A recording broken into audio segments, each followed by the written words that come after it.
the WNBA may have thought a simple $100 fine would be enough to put the Sophie Cunningham incident to rest, but they couldn't have been more wrong. What started as a slap on the wrist quickly escalated into a media firestorm and a major turning point for both Cunningham and the league. During a heated showdown with the Connecticut Sun, Cunningham took a bold stand in response to what many see as the league's ongoing failure to protect players like Caitlin Clark. From relentless targeting to her controversial foul spark to blowout on the court and ignited fan reactions across the league, instead of fading into the background, Cunningham flipped the script, turning a minor penalty into a moment of empowerment and exposure. She's now being hailed as a new face of the Indiana Fever, and her defiance has forced the WNBA to confront glaring officiating inconsistencies and double standards in one game-changing moment. Cunningham didn't just make a statement, she rewrote the narrative. In a league where referees have seemingly turned a blind eye to Clark's relentless targeting, Cunningham took matters into her own hands during a fiery clash against. In her rookie season of 2020, Caitlin Clark astonishingly accounted for 17% of all flagrant fouls called in the WNBA, 12 out of 7 league-wide despite playing just 40 games. This jaw-dropping statistic underscores how frequently she's been targeted. Physicality didn't stop her. From Kennedy Carter's body check to John Carrington's infamous eye poke, Clark faced relentless aggression throughout the season. That eye poke during the 2024 playoffs even sidelined her temporarily and played a key role in Indiana's early exit against the Connecticut Sun. Fast forward to 2025, and the pattern continues. Clark endured another string of hard fouls and called contact, culminating in a minor injury that kept her off the court for several games in June. The fallout was dramatic, according to Outkick. WNBA ratings dropped by 55% during her absence, plummeting from 9.9 million average viewers for Clark-led games to under 4.5 million without her. Ticket sales mirrored the trend, with venues like Gainbridge Fieldhouse seeing a 30% drop in attendance for non-Clark games, as reported by Sportico. This isn't just about one player missing time, it's a glaring sign of the WNBA's heavy dependence on Clark's star power, unlike the NBA, which thrives on multiple marquee names like LeBron and Curry.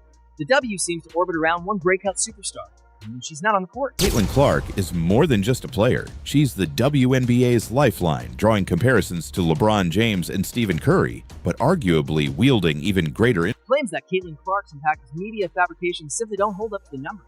The data speaks for itself. 18 to 21 WNBA games. That surpassed 1 million viewers in 2020 for featured Clark and the Indiana Fever on ESPN matches. Against high-profile rivals like Angel Reese and AJ Wilson consistently drew massive audiences. While games without Clark saw a significant drop in interest, the league's unprecedented 170% viewership spike against the $100 million annual media rights deal are largely credited to Clark's presence and popularity. No other sport currently has a single player with such an outsized influence on ratings, attendance, and public engagement. In many ways, Clark has become the WNBA's golden goose and undeniable force driving the league's growth, and as a result, a constant target on the court. But here's what they're not telling you.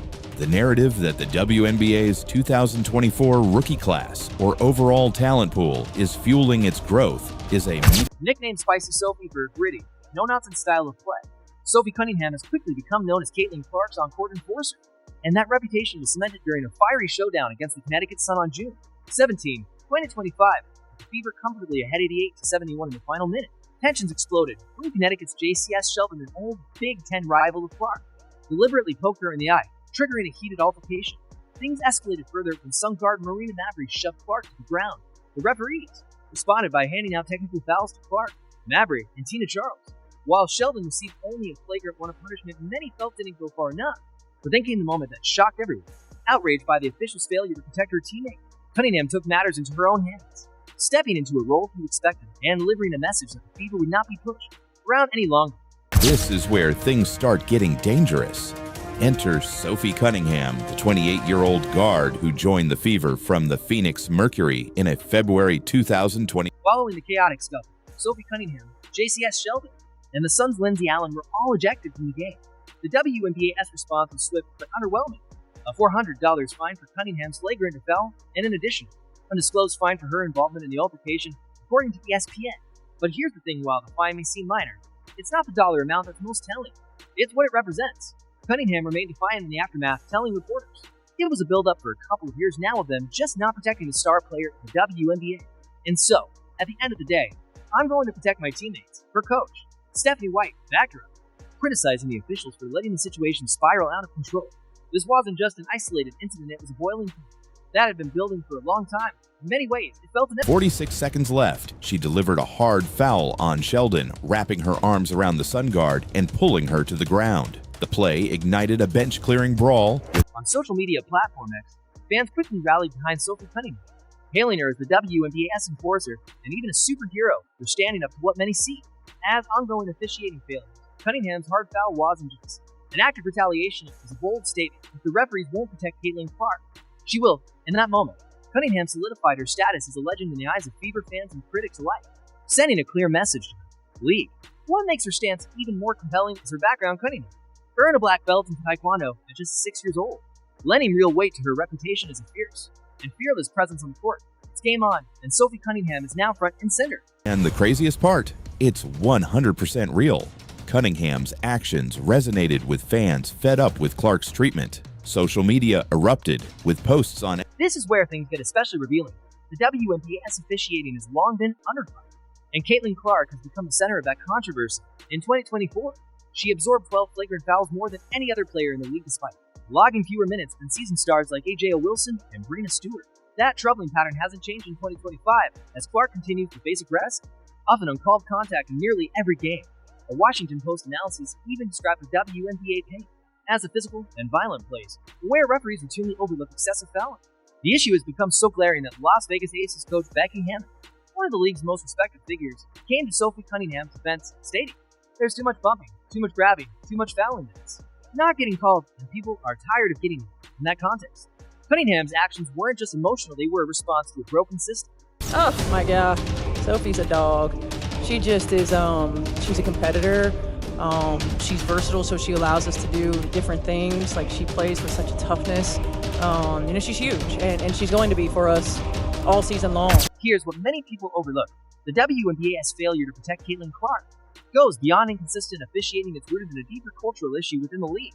The reluctance to intervene appears systemic, with veterans like Alyssa Thomas and Jonquil Jones delivering hard fouls on Clark without facing meaningful consequences. Even Kennedy Carter's infamous 2020 for body check was only upgraded to a flagrant foul after review, and no suspension followed. These patterns have fueled growing belief that Clark, as a breakout rookie phenom, is being hazed by league veterans, while officials turn a blind eye.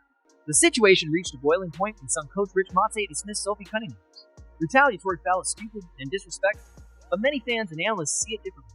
To them, the real disrespect lies in the WNBA's failure to protect its biggest and most valuable star. This is what happens, right? This is what happens. You've got competitive women who are the best in the world at what they do, right? And when you allow them to play physical and you allow these things to happen, they're going to compete. And they're going to have their teammates back. Here's the most critical takeaway. Caitlin Clark's impact on the WNBA is unmatched. In 2024, she single-handedly drove a 170% surge in viewership, with her games averaging an astounding 9.9 million viewers, well above the league average.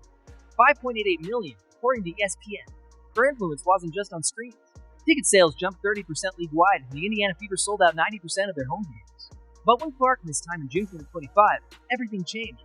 Ratings plunged by 55%, and ticket sales for non-Fever games dropped sharply.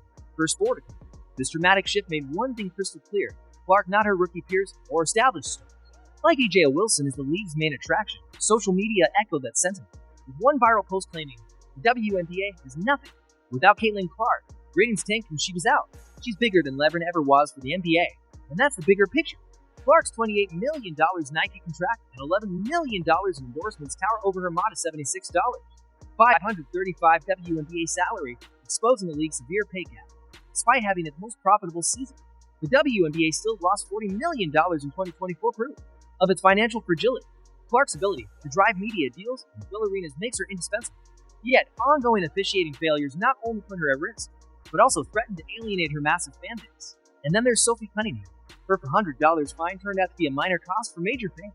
Within 48 hours of the incident, her TikTok following skyrocketed from 400,000 to 1.2 million, and she gained 350,000 new followers on Instagram, reaching a total of 730,000 proof that standing up for Clark resonated in a massive way.